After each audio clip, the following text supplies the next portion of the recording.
Make no doubt about it, we really are at war. I know we hear the term culture war thrown out on occasion, and in fact, I think in many cases we become desensitized to that term.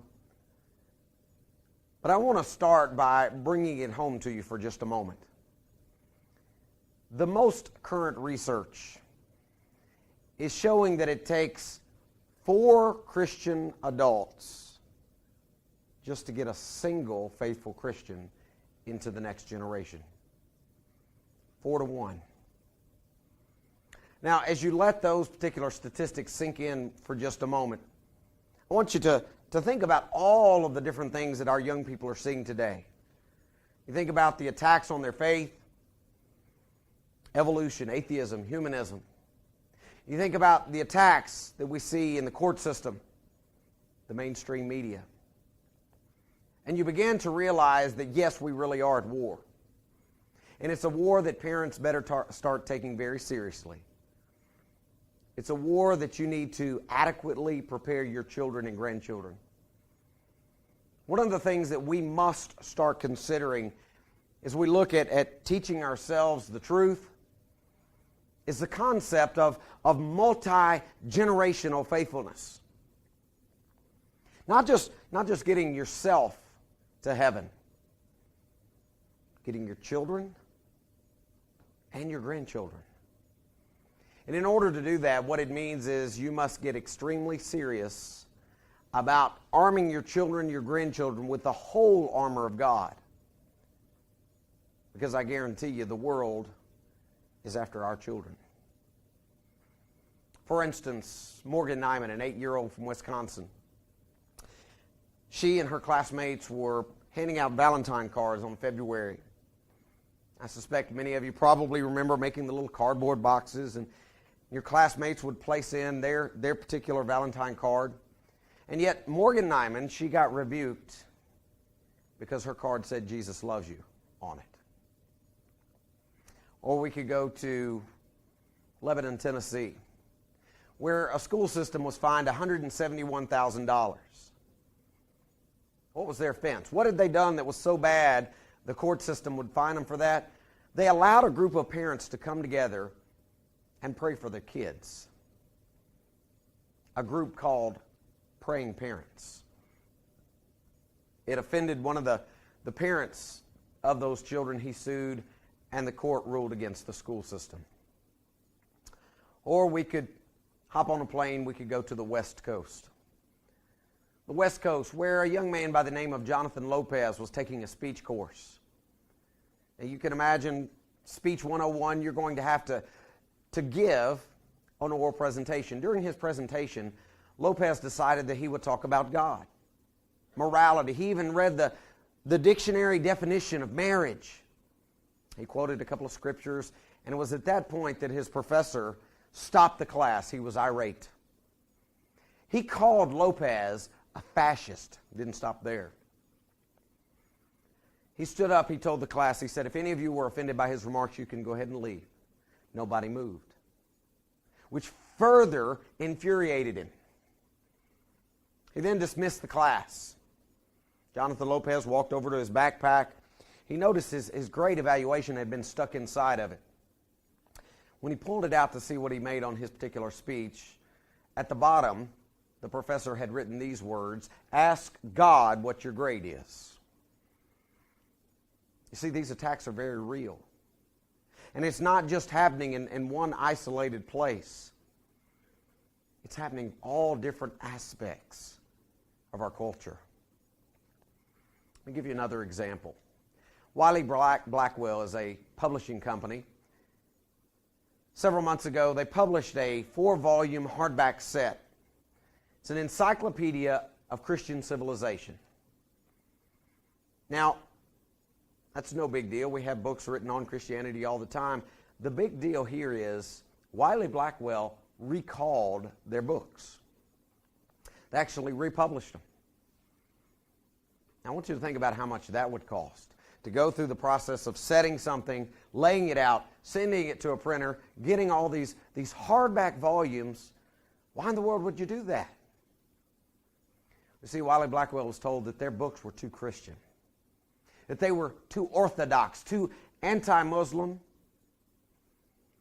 that they weren't politically correct enough to be used in universities. So if they were going to be used on a college campus, they were going to have to be changed.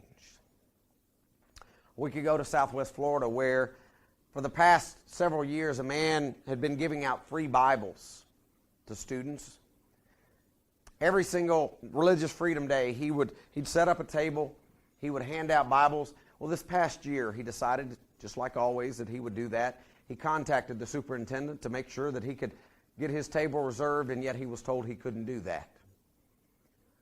And the reason I point that out is because that was National Religious Freedom Day. You see, the attacks, they come in all shapes and sizes.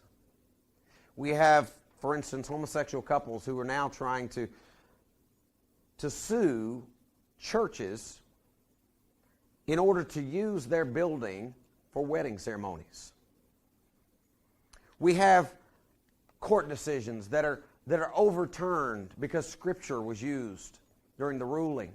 One of the more famous ones is James Arnett. James Arnett, Ohio. He was a confessed serial child rapist. Now, keep in mind, this man confessed. And yet, because the judge casually referenced Matthew chapter 18, verses 5 and 6, the passage that says, you would be better off if a millstone were hung around your neck, that particular sentencing was overthrown. James Arnett was then having to be put back into the court system in order to find out what his true sentence would be. Now, folks, I want you to think about that. He was a confessed serial child rapist, and because the judge referenced a Bible passage, they threw out that sentencing. We could go to Omaha, Nebraska, where a young man, he wanted to bring out his Bible. He wanted to read it during what you and I would call study hall, and yet he was told he couldn't. We could go just down the road, Middle Tennessee, where a young lady, friend of ours, she was on a school bus here in the Bible Belt. The school bus driver saw her reading her Bible and told her she couldn't do that that was not allowed. We go to Denver, Colorado, where an elementary school principal, he walked into that school library, and of all the books to remove, folks, the one that he felt would be most threatening to those kids was God's Word. Now, you think with me for just a moment. Denver, Colorado. What do we know about the school systems in that area? If I were to show you a picture of a particular school just outside the city limits of Denver, you would probably recognize it. Now, you might not recognize it immediately, but if you were shown the name Columbine, I think you would probably remember that. How about Houston, Texas, where two young girls, they were walking down the hallway together, carrying Bibles, sisters. And yet Bibles weren't allowed in that particular setting. Teacher spots them, she rebukes them. She actually took them to the principal's office. She called their parents, wanted to call Child Protective Services. And when mom shows up, she takes the Bible, she throws it into the garbage can saying, this is garbage. You see, folks, the more you look, the more you realize things really have changed. But it's not just in our school systems. Folks, we now have political issues that are attacking the very essence of morality, God, and Christianity. You know, at the time that this particular filming is taking place, our nation is hotly debating the hate speech crime bill. It's already passed through our Congress. H.R. 1913. The Senate side is called S-909. Now, hate speech crime, that sounds like a good thing, and yet it gives special consideration to folks with different, quote, sexual orientations. You can translate that into homosexuality, bestiality, pedophilia. So imagine a preacher's predicament when he wants to get up in a pulpit and preach and teach the whole counsel of God. What the Bible has to say on something like homosexuality. And yet his government is now passing a bill that would give special rights, that would actually condemn his actions. Or we could go to the state of Colorado where they've actually already passed a law requiring gender-neutral bathrooms. You say, gender-neutral bathrooms, what's that all about?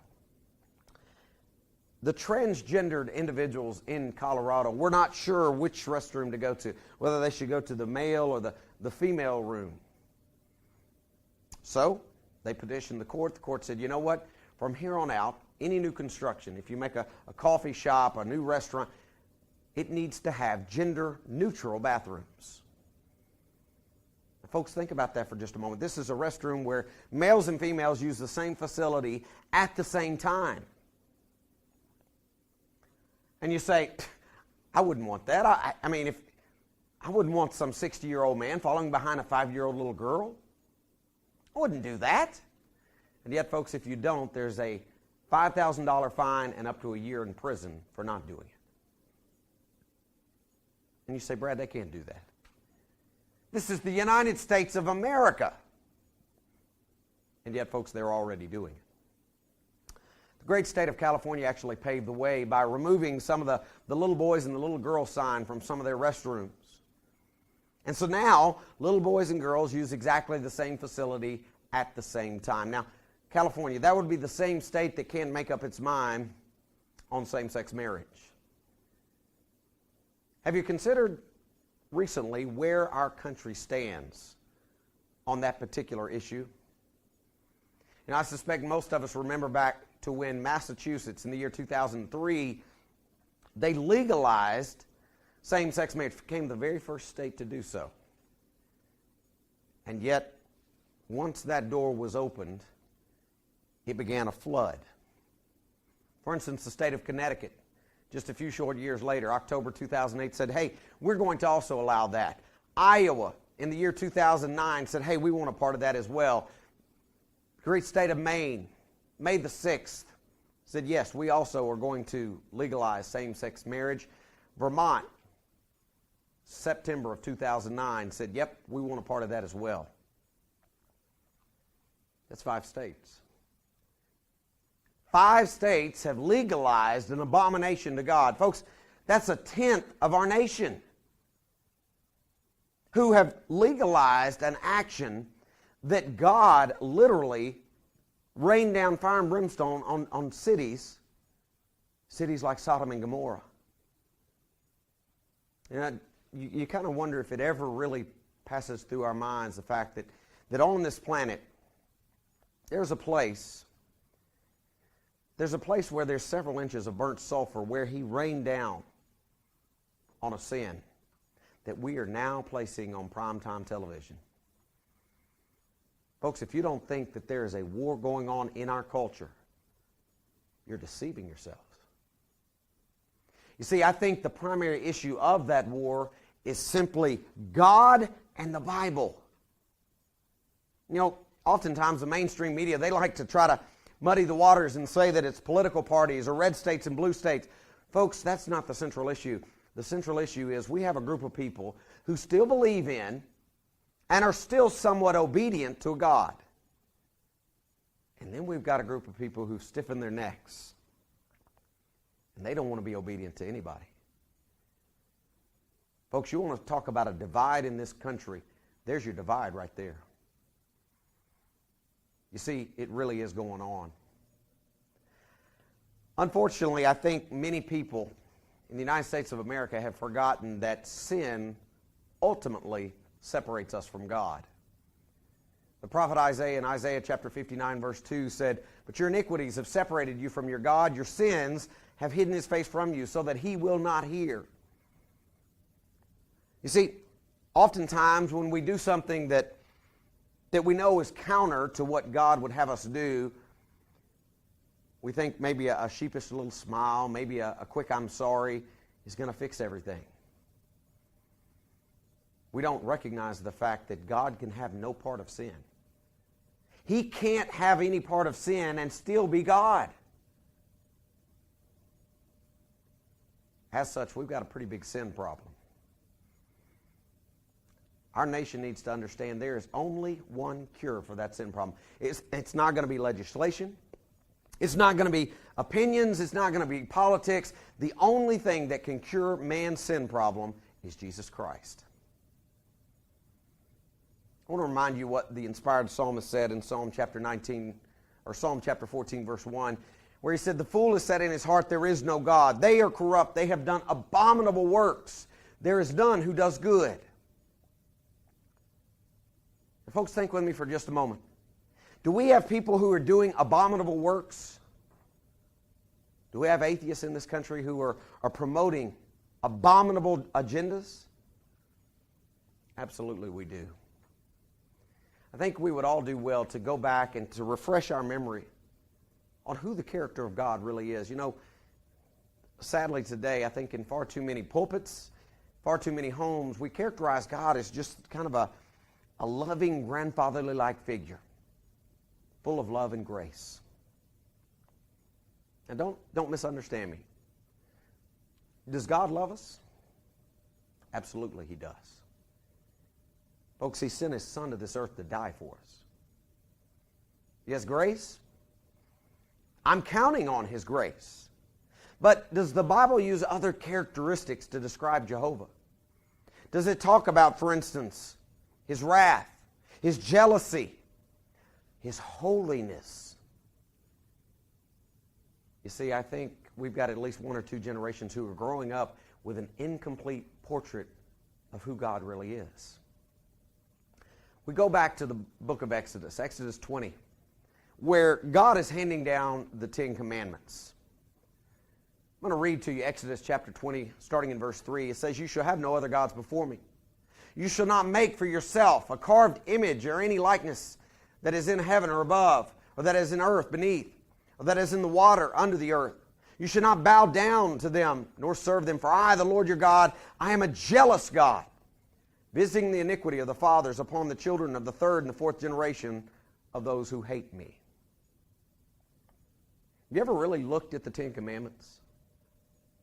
You know, the first 4 commandments are vertical, meaning they have to do with our relationship with God. It's only with that 5th commandment that we begin a horizontal command, that is, how we treat other people. You remember, it's that 5th commandment. It's the first one that comes with a promise. Honor your father and mother, that your days may be long. This is the first commandment with a promise. Now, I want you to think about that for just a moment. You look at that first commandment, "Thou shalt have no other gods before me." God basically saying here, I'm it. God, can we get a promise with that? Nope. Second commandment, don't even make anything that looks like me. God, can we get a promise with that one? No. Third commandment, don't mess with my name. God, can we get a promise with that one? No. Fourth commandment, don't mess with my day. The Sabbath, keep it holy. Hey, God, do we get a promise with that? No. Finally, the 5th commandment, honor your father and mother, that your days may be long. God, can we get a promise with that one? Yes, you can. You know, sadly, in many pulpits, we hear a sermon about that, and oftentimes it's taken completely out of context. They're teaching the idea that, you know what, if your children honor you, they're going to have a long, long life. Folks, that's not what that's teaching. In fact, I suspect most congregations have experienced very faithful young people who have died prematurely. What is that verse really teaching? Folks, what he is saying, he is talking to a group of people. He is not talking to an individual. He is talking to this group, and he is saying, if your children will honor you, then your days, talking to that group of people, will be long. If they don't, your days are numbered. I point that out to simply say this. Where are we in our nation? Do we honestly think about God? Do we honestly revere God? Do our children honor us? You see, I propose that many of the casualties of this culture war are the souls of our children and our grandchildren. And they're falling all around us. And sadly, many homes, we're running too quick and too fast. We're going from a soccer game to the next appointment, to work, and we don't even realize that our children have stumbled and fallen on the battlefield. I want to share with you one of the ways in which I think many of the atheists, the skeptics, have been extremely effective in causing our children to fall. They use intellectual intimidation. Basically, the argument is put forth like this. You cannot be an intelligent person and believe in creation or the Bible. Obviously, the reverse of that would be all intelligent people have bought into evolution. It goes on in college classrooms all across the nation. The mainstream media has done a brilliant job of communicating the idea that all people who believe in a God are weak-minded, or that they're using religion as a crutch. And so year after year, our young people, they run off to school, they learn science, and they have bought into this idea that all scientists are evolutionists. And that all scientists question the very existence of God. I want to give you some ammunition that you need to put in the hearts and the minds of your young people. I want to give you some ammunition for this culture war. For instance, Sir Isaac Newton, probably the greatest scientist that has ever walked to this earth. Sir Isaac Newton, he's the one who came up with physics, calculus, mathematics, light, color, astronomy. I mean, you name a scientific field, this man was into it. And it wasn't just dabbling in it. He was discovering things that literally decades later we would realize just how brilliant he was. Those of you who had to take physics or calculus, this is the man that you might want to kick in the shin right here. And yet, we ask the question, Sir Isaac Newton, did he believe in a God?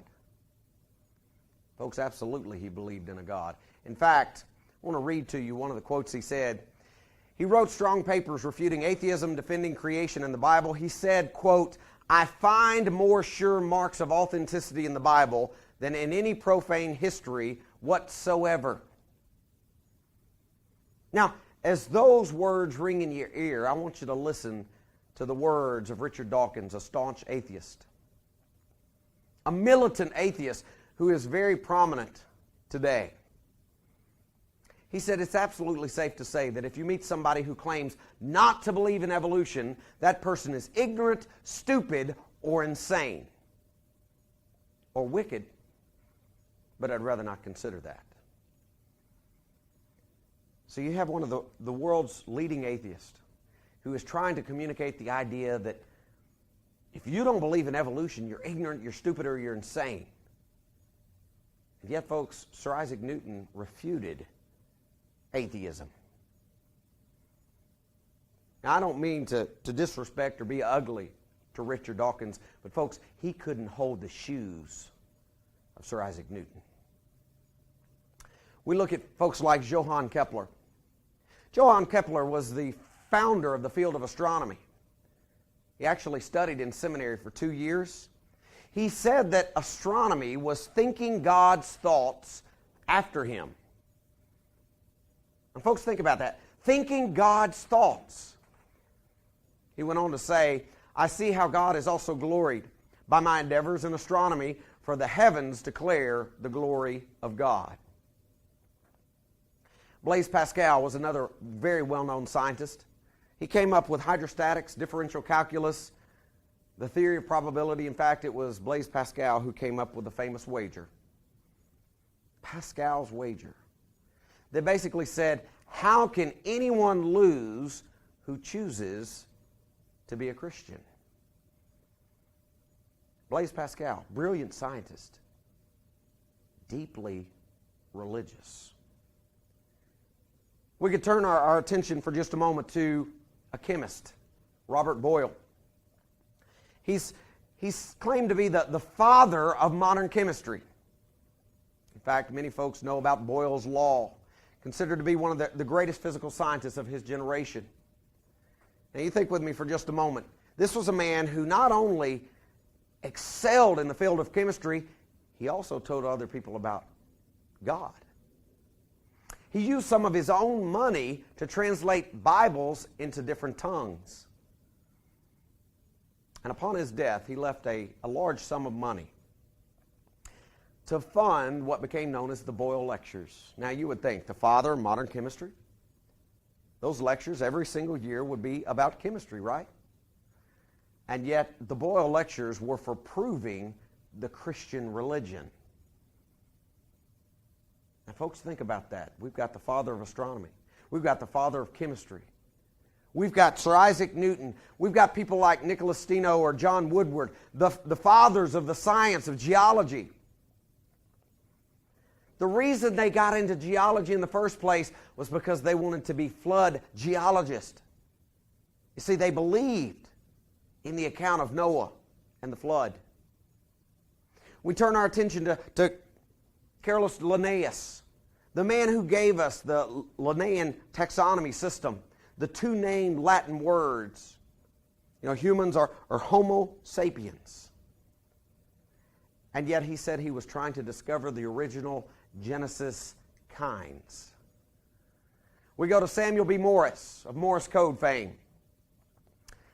The very first message that he sent across that telegraph was Numbers chapter 23, verse 23.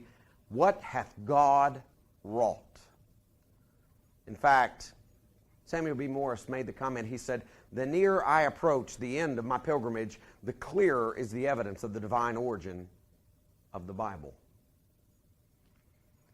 We turn to Joseph Henry. Joseph Henry was a physicist, and in fact, he's one of the ones who helped invent the electromagnetic motor. Joseph Henry would oftentimes pray for divine guidance before he conducted research experiments. You say, okay, what's the big deal? You might also want to note that Joseph Henry was the very first director of the Smithsonian Institute. You know that beautiful museum in Washington, D.C.? The museum that has become a shrine to Darwinism. And yet the very first director firmly believed in a God. There's lots more. We could talk about 19th century scientists. Men like Louis Agassiz, who looked at things like natural history. We could go to George Stokes, who looked at fluid mechanics. Gregory Mendel, who gave us genetics. Louis Pasteur, who gave us the germ theory for disease. Louis Pasteur? He believed in a God? Oh, folks, he did more than believe in a God. He actually was trying to refute evolution. During his lifetime, he was intensely persecuted by the entire biological establishment for his opposition to spontaneous generation and to Darwinism, and it was only his persistence and sound experiments that finally compelled biologists to stop treating their patients' diseases with evolutionary-based ideas. It's not just 19th century. You know, in the 19th century, we had men like Lord Kelvin, James Clerk Maxwell. Over and over and over, we find men who practiced phenomenal science, but also knew that there was a God. If we move forward in time just a little bit to modern day examples, we find people like Sir Ambrose Fleming, George Washington Carver, Wilbur and Orville Wright, Wernher von Braun, one of the directors of NASA, all of which realize, yes, there is a God, and yes, I can practice good science. I want to give you one last example to think about. That example is a gentleman by the name of Michael Faraday. Michael Faraday, some of you may recognize the name, Faraday's constant. He was one of the greatest experimental physicists of all time. He said, the Bible and it alone what? Oh, Michael Faraday was a very religious man. Michael Faraday actually was conducting an exposition on one of the experiments that he had given. I want you to listen very carefully to the events of that particular night, because I think it shines a light on maybe part of the problem we have around us today. A crowded gathering of distinguished scientists had been listening spellbound to the masterly expositions of Michael Faraday. For an hour, he had held his brilliant audience enthralled as he demonstrated the nature and the properties of the magnet. He brought his lecture to a close with an experiment so novel, so bewildering, and so triumphant that for some time after he resumed his seat, the house rocked with enthusiastic applause. The Prince of Wales, the man who would later become King Edward VII, he rose to propose a motion of congratulations. That resolution, having been duly seconded, was carried out with a renewed thunderous applause. Suddenly, everybody was quiet. The uproar ceased. They wanted to know what was going to be Faraday's response. So the crowd waited. And yet Faraday did not appear. You see, only his closest friends knew what had become of him.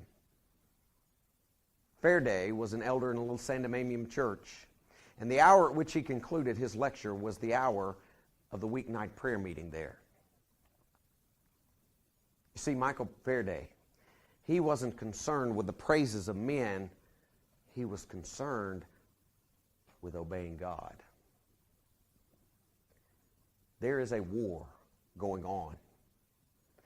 Our young people need to understand that, yes, there is a God, and we have an obligation to obey Him.